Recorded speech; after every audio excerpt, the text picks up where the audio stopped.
मेरा नाम रितेश अग्रवाल है। मैं 21 साल की उम्र का हूँ। मैं इस समय ओयो रूम्स नाम की कंपनी चलाता हूँ। मैं इसका फाउंडर और सीईओ हूँ। All I'm going to share about is the framework that I have learned over time, and of course it's for everyone else to take out meaning out of it. So it's a lot more about my own journey about scaling the company. अगर आप 18 साल की as में महीने का 1 लाख रुपए कमा रहे होते तो क्या लाइफ होती। लेकिन अगर यही रितेश अग्रवाल सर ने सोच लिया होता तो आज वो इतनी बड़ी ओयो कंपनी ना खोल पाते। और वो ऑलरेडी 18 की एज में महीने का 1 लाख रुपए कमा रहे थे। 10 बिलियंस का इवैल्यूएशन, 80 प्लस कंट्रीज में 10 लाख से भी ज्यादा रूम्स होना। तो ऐसा क्या था जिसने सिर्फ 8 सालों में ओयो को इतनी बड़ी और प्रॉफिटेबल कंपनी बना दिया। ऐसी कौन सी स्ट्रैटेजीज थी जो कि बाकी लोग यूज नहीं कर रहे हैं, और ऐसे कौन से बिजनेस लेसन थे जो कि हम ओयो से सीख सकते हैं। सो आज की वीडियो में हम इन सभी चीजों के बारे में बहुत ही डीपली जानने वाले हैं। सो इस वीडियो को लास्ट तक देखिएगा। सो इन चीजों की शुरुआत 2007 में हुई थी, जब रितेश अग्रवाल सिर्फ 12 साल के थे और उन्होंने अपना करियर सिम बेचने से शुरू किया। और यही करते करते ट्रैवलिंग उनका पैशन बन गया। कभी यहाँ तो कभी वहाँ वो काफी ज्यादा ट्रैवल करने लगे। अब स्टूडेंट लाइफ में ट्रैवलिंग की प्रॉब्लम्स तो आपको पता ही होगी। करियर की टेंशन, ढीले पैजामे और खाली जेब। और ये नॉर्मली हम सभी के साथ होता है। लेकिन इस प्रॉब्लम को फेस करते करते रितेश अग्रवाल के सामने एक और नई प्रॉब्लम आके खड़ी हो गई, which is lack of good and affordable accommodations, यानी कि सस्ते और अच्छे होटल रूम्स ढूंढना।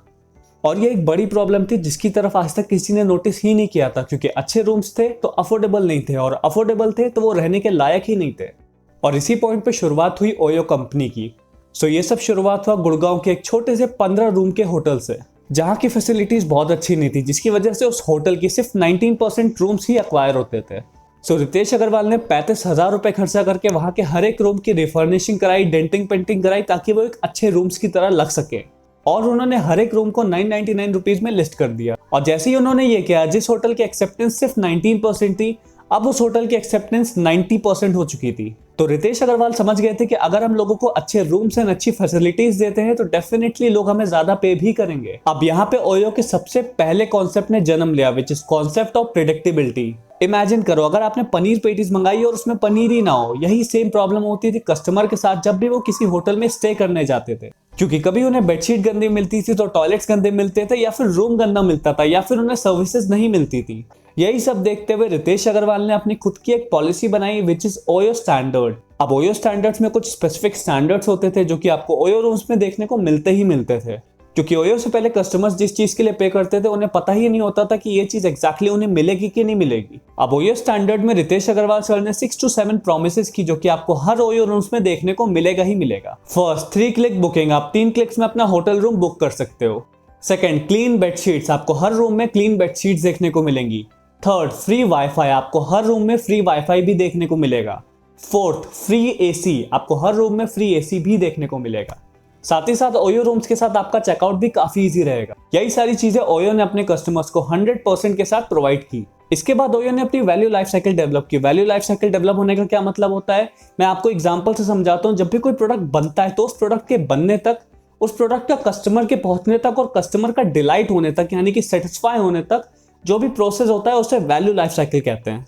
फॉर एग्जाम्पल, एप्पल को अपना नया स्मार्टफोन लॉन्च करना है तो वो क्या करेगा, सबसे पहले वो प्लान करेगा कौन से फीचर्स डालने हैं, किस तरीके का डिजाइन होगा, कौन सी टेक्नोलॉजी पड़ेगी। फिर वो एग्जीक्यूशन चालू होगा, वो बनना शुरू होगा, सारी चीजें डेवलप होंगी, ओएस पड़ेगा। फिर एक वो इवेंट रखेंगे ताकि वो अपने फोन को मार्केट कर सके और ताकि सेल कर सके। और उसके बाद वो आफ्टर सेल सर्विसेज भी देंगे ताकि उनका कस्टमर सेटिस्फाई हो सके।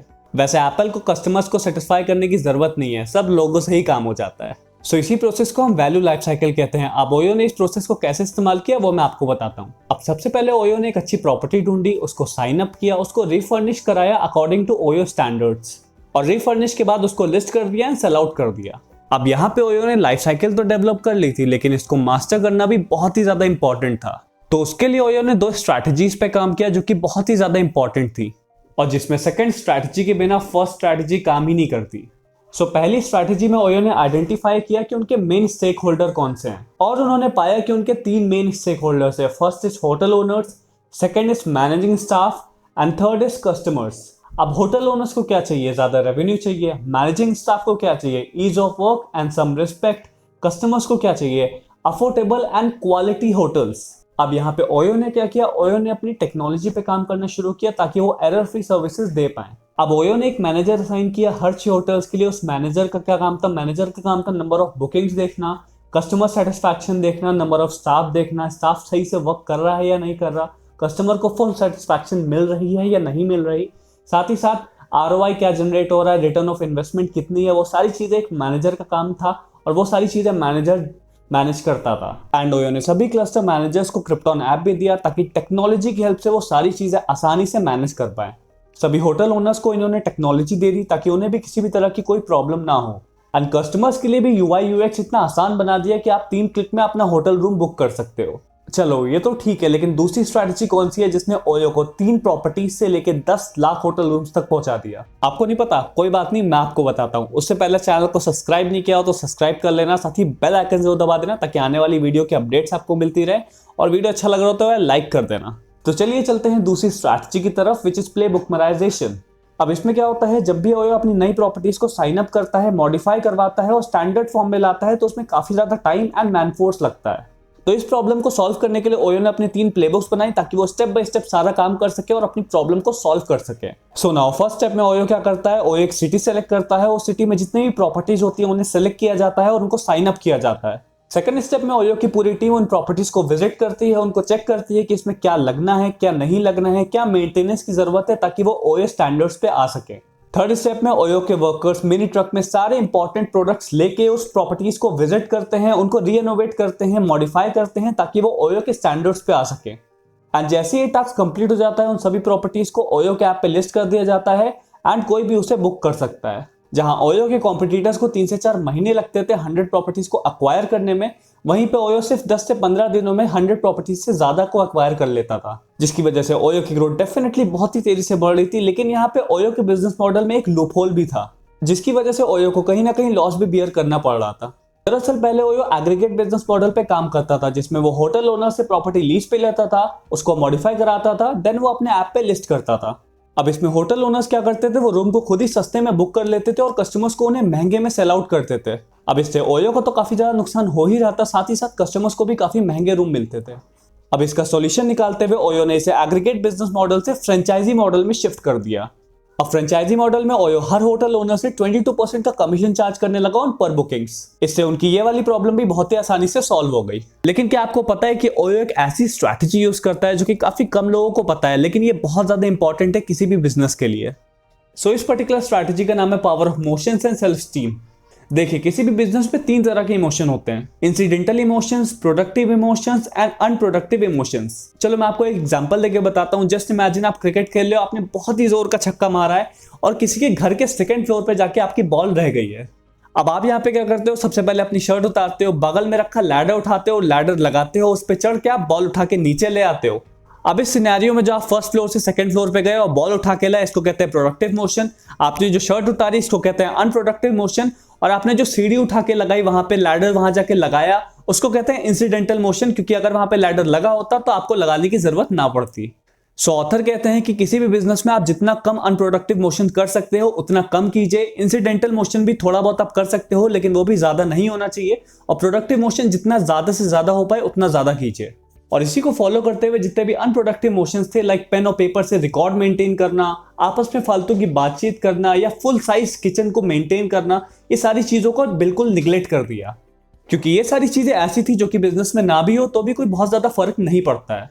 ओयो ने अपनी स्टाफ ट्रेनिंग पे भी बहुत ज्यादा फोकस किया ताकि वो ज्यादा से ज्यादा प्रोडक्टिव रह सके। ओयो ने 26 ट्रेनिंग सेंटर्स बनाए अपने एम्प्लॉयज के लिए ताकि वो ज्यादा से ज्यादा सीख सके और अच्छे से काम कर सके।